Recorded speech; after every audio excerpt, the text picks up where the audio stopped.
dans le Seigneur, que le Seigneur soit avec nous ce matin. Le Seigneur nous a fait grâce pour que nous puissions nous exhorter les uns les autres. Je vous salue dans le précieux nom de Jésus-Christ de Nazareth. Bien-aimés dans le Seigneur, il est écrit dans la parole, tant que tu vis, tant que je vis, il y a de l'espérance. Car ce que Dieu dit ou ce que Dieu a dit dans ta vie, cela va s'accomplir certainement. Peut-être cela a pris du temps, mais je voudrais t'encourager ce matin. Ayez foi en Dieu. Ayez cette espérance à celui qui a créé les cieux et la terre. Et peut-être ce matin, bien-aimé dans le Seigneur, tu es faible. Mais le Dieu de la Bible dit que les faibles disent « Je suis fort ».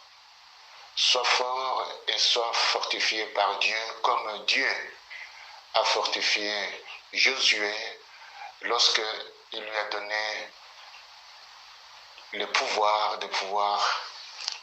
permettez-moi cette tautologie, de pouvoir conduire les enfants d'Israël vers la terre promise.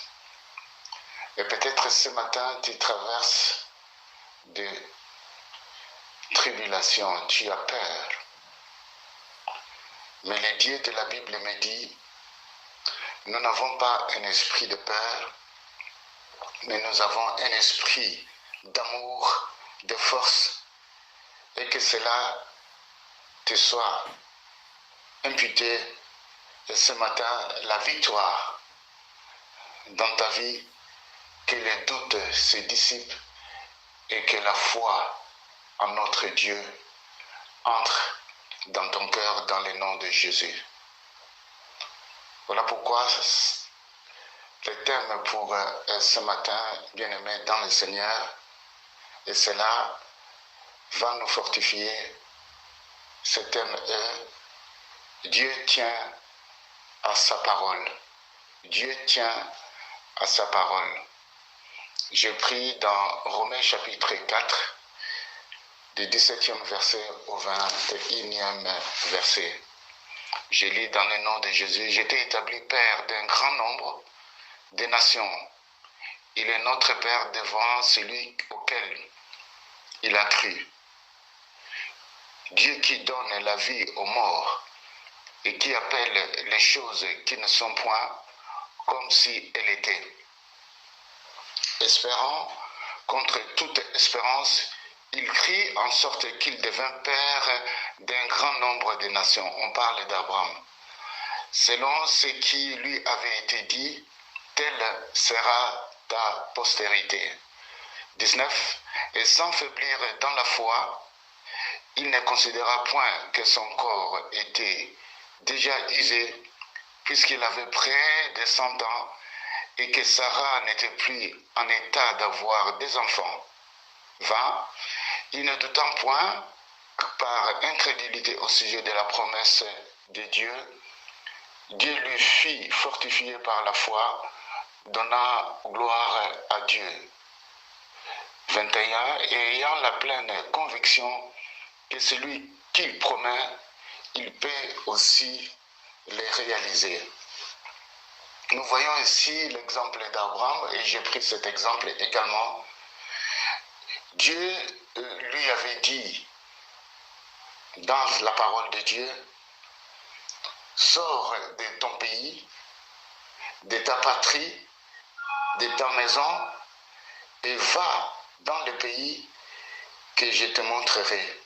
Je ferai de toi une grande nation. Vous trouverez ça dans Genèse chapitre 12 et jusqu'à la fin, vous pouvez lire l'histoire. Je place le contexte par rapport au sujet que nous sommes en train de voir ce matin.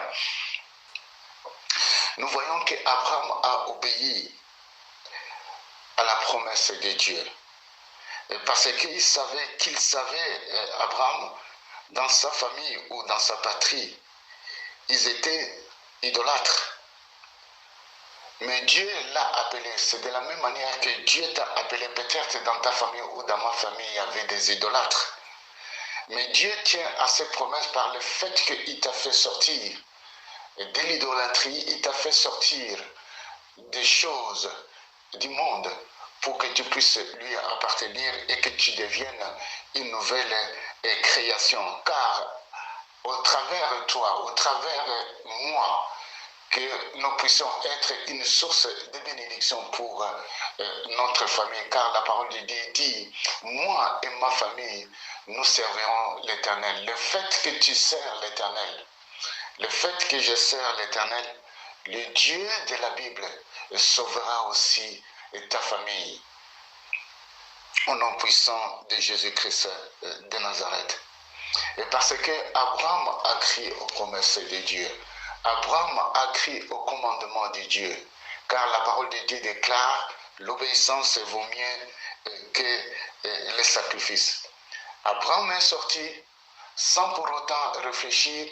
Il ne savait pas là où il pouvait dormir, il ne savait pas là où il pouvait y aller, mais il croyait à la promesse de Dieu. C'est vrai que Abraham, dans la vie d'Abraham, il y a eu des faux pas.